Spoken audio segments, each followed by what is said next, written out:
Donc bonjour à tous, pour ceux qui ne me connaissent pas, je m'appelle Christophe Hainaut et je fais partie de l'équipe Backup and Archive. Donc aujourd'hui, je vais vous parler d'une mésaventures qui nous est arrivée dans l'équipe Backup. Le jour où on a voulu faire une évolution sur une fonction qui existait déjà, qui s'appelle le Bare Metal Recovery. Donc je vais vous présenter à la fois des points techniques, mais aussi la méthode qu'on a utilisée pour essayer de surmonter tous ces obstacles. Donc pour ceux qui ne connaissent pas la sauvegarde en bare metal, AD Backup est capable de sauvegarder à la fois des fichiers, mais il est aussi capable de sauvegarder un volume complet. C'est-à-dire que vous allez pouvoir sauvegarder votre disque C complètement, et si jamais votre disque dur lâche, ou si vous avez un ransomware, vous allez faire une restauration et vous allez vous retrouver dans le même état que ce qu'il y avait avant. Donc vous allez retrouver votre Windows, vos logiciels installés et toute votre configuration.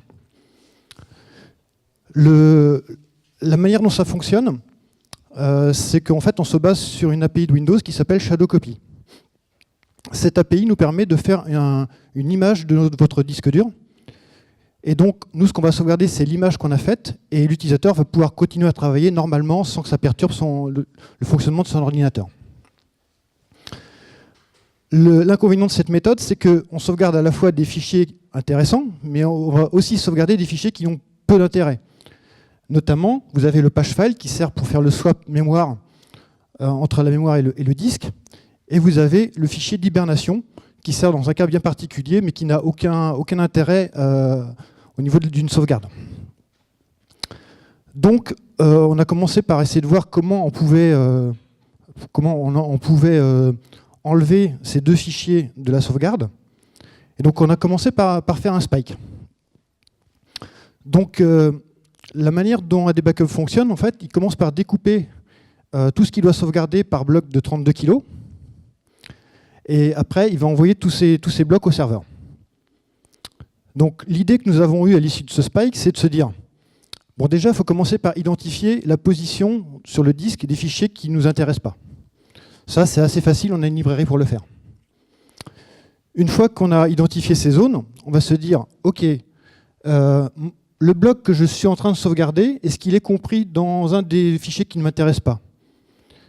Si c'est le cas, on le sauvegarde normalement. S'il est à cheval sur les deux, donc il est à cheval sur le début ou à cheval sur la fin, on va le sauvegarder aussi normalement, parce qu'en fait, il y a au moins une partie des informations qui sont utiles pour la sauvegarde. Par contre, au moment où on arrive sur un bloc qui est entièrement compris dans le patch file, on va se dire, ce bloc-là, ça ne m'intéresse pas, je vais le remplacer par des zéros. Pareil pour le suivant, et comme on a de la déduplication, en fait, le bloc vide va être envoyé une seule fois. On arrive sur le bloc qui est à cheval sur la fin, là pareil, on a des informations utiles, on le sauvegarde normalement. Si on regarde après au niveau de l'implémentation, du temps que ça prend à implémenter, je ne dirais pas que c'est 3 lignes de code, mais presque en fait. Il nous faut une fonction qui nous permette de déterminer si un bloc fait partie d'un fichier qui ne nous intéresse pas. Ça c'est assez facile à faire. Si c'est le cas, à ce moment-là, on va remplacer le buffer qu'on aurait dû sauvegarder par un buffer de substitution qui est vide. Sinon, on va lire notre bloc normalement, et on va le sauvegarder comme on faisait avant. Donc là, en tant que développeur, j'ai fini mon boulot. J'ai fait ce qu'on m'a demandé, j'ai supprimé du disque les fichiers qui ne m'intéressent pas. Par contre, en tant qu'ingénieur, je dois quand même me poser d'autres questions. Parce que déjà, est-ce que j'aurais pas fait une erreur dans mon code? Bon, c'est 3 lignes de code, mais bon, c'est quand même quelque chose d'ultra sensible puisque ça correspond aux données qu'on va sauvegarder. Et puis surtout, comment la QA va valider ce que j'ai fait? Puisque c'est quelque chose qui est complètement transparent, elle ne va pas aller lire les octets un par un pour voir si c'est bien ou pas. Et si jamais je me trompe et que je remplace un bloc qui ne correspond pas à ce que je veux supprimer, du coup je vais corrompre les données de l'utilisateur. Donc on a fait une réunion, on a fait un brainstorming avec toute l'équipe, serveur et client, et on est arrivé sur la méthode suivante. On s'est dit, OK, plutôt que de prendre un buffer vide complètement anonyme, ce qu'on va faire, c'est qu'on va se faire un buffer customisé qu'on va pouvoir reconnaître immédiatement. Donc on va commencer par mettre en haut un identifiant unique. Si on tombe dessus, on saura que c'est un buffer à nous. En dessous, on va indiquer le nombre de blocs qu'on a remplacés pendant la sauvegarde. Et à la fin, on va terminer par une signature, un SHA-1, qui va nous permettre de vérifier que si notre bloc il est complet ou pas. Une fois qu'on a fait cette opération, on est capable de créer un petit utilitaire. Alors cet utilitaire, qu'est-ce qu'il va faire? Il va restaurer le fichier pagefile, le fichier Hibernate. Il va compter le nombre de blocs donc, qui sont faciles à reconnaître maintenant. Et à la fin, il va nous dire « Ok, j'ai bien trouvé le nombre de blocs que je suis censé avoir remplacé. » Ou non, j'ai pas trouvé le nombre de blocs, et à ce moment-là, tu as dû écrire quelque chose qu'il ne fallait pas. À ce moment-là, intervient quelqu'un qui a souhaité rester anonyme pour cette présentation, qui s'appelle Monsieur Z, on va l'appeler Monsieur Z. Donc, Monsieur Z fait partie de l'équipe qualité d'AD Backup. Et donc, lui, maintenant, il est autonome, parce qu'il a son petit outil. On lui a fait une petite doc, donc il va être capable d'utiliser l'outil et de dire « Ok, c'est valide ou c'est pas valide ». Donc, Monsieur Z part avec notre petit outil, il revient au bout de quelques heures. Il nous dit « Mais ça ne marche pas votre truc, là j'ai une erreur ». Donc, première réaction, on commence par insulter Monsieur Z, on lui dit « Non, tu as fait des erreurs, il y a quelque chose qui ne va pas dans tes tests ». Mais il faut bien se rendre à l'évidence, en fait, Monsieur Z, il a bien fait ses tests. Donc on se dit « Bon, je vais continuer à investiguer ». Et on tombe sur quelque chose d'assez étrange. On se dit « Tiens, j'ai effectivement remplacé le bon nombre de buffers, mais par contre, il y en a un en plus qui est un peu bizarre. » Donc il commence bien par notre fameux identifiant, ça c'est bien.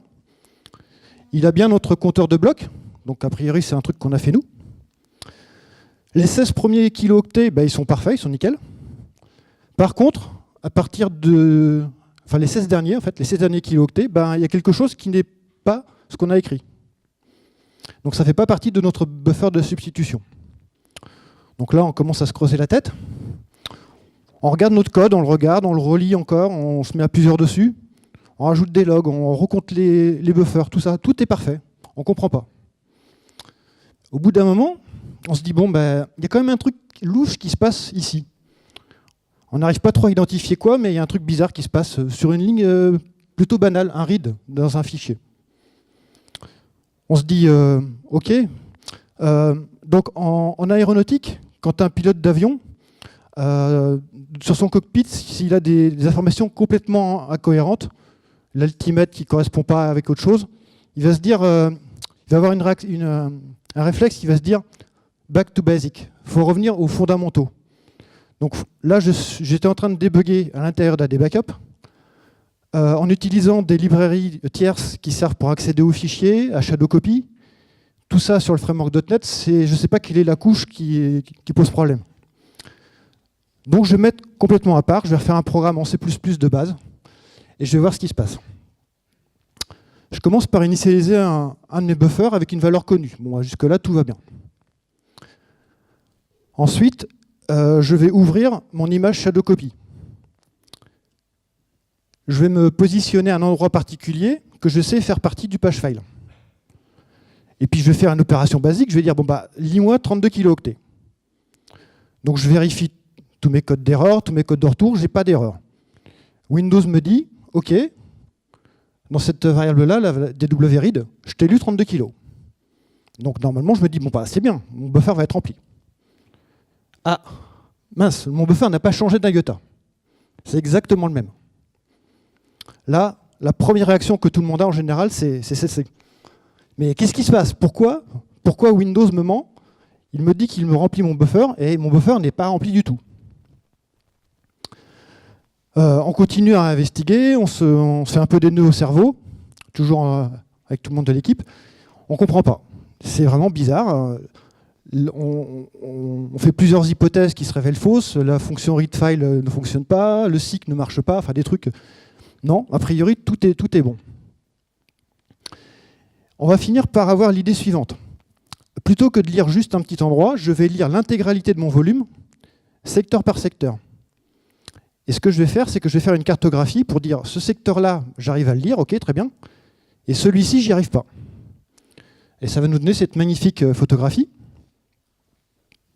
Donc là, j'ai la carte de mon disque. Donc toutes les zones en noir sont des zones que je lis normalement, et en blanc, c'est des zones que j'arrive pas à lire. À cette photographie, je vais superposer la position de mon pagefile et de mon fichier hibernate.sys. Et là, miracle, ça se chevauche. Enfin, justement, ça se chevauche pas. C'est complètement dans les zones blanches, on trouve notre pagefile et notre fichier d'hibernation. Enfin, pas complètement, parce que si on zoome sur la partie de début ou de fin du page file, on va s'apercevoir qu'on a quelques octets, donc quelques secteurs, qui sont à cheval sur la partie lisible et la partie non lisible.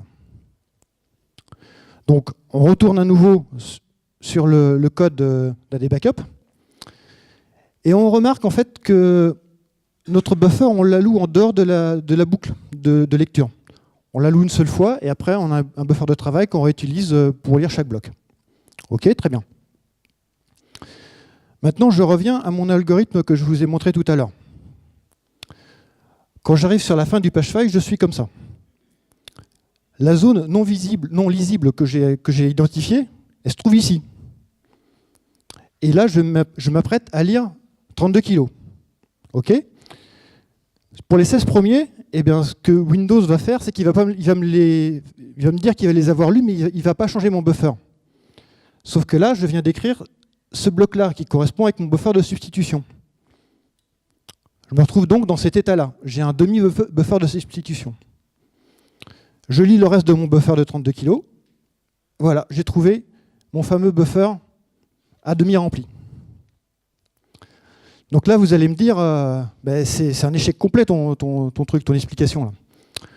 Alors, dans le jargon du backup, on appelle ça plutôt un succès avec warning. C'est-à-dire qu'effectivement, on a perdu vachement de temps pour comprendre ça. On a perdu beaucoup de temps pour trouver l'explication. Mais au final, on a un résultat qui est mieux que ce qu'on aurait pu attendre, puisque toutes les zones blanches que je ne vous ai pas montrées, ça correspond aux zones du disque qui ne sont pas utilisées. Et donc, sans rien faire, donc, juste en utilisant Shadowcopy, on ne sauvegarde en mode bare metal que les parties importantes, les parties utilisées du disque. Les autres ne sont pas sauvegardées.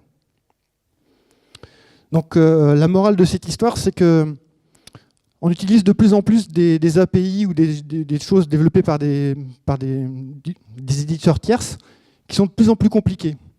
Et régulièrement, on tombe sur des choses comme ça, on n'arrive pas à comprendre. Il y a deux solutions. C'est soit on les laisse de côté, on les met sous le tapis, mais en général, ça finit par remonter un jour ou l'autre. Soit on essaie d'aller jusqu'au bout si on a le temps de le faire, parce que des fois, on n'a pas le temps. Et au final, c'est toujours mieux parce qu'on arrive à comprendre ce qui s'est passé et pouvoir aller plus loin, en fait. Donc voilà, si vous avez des questions.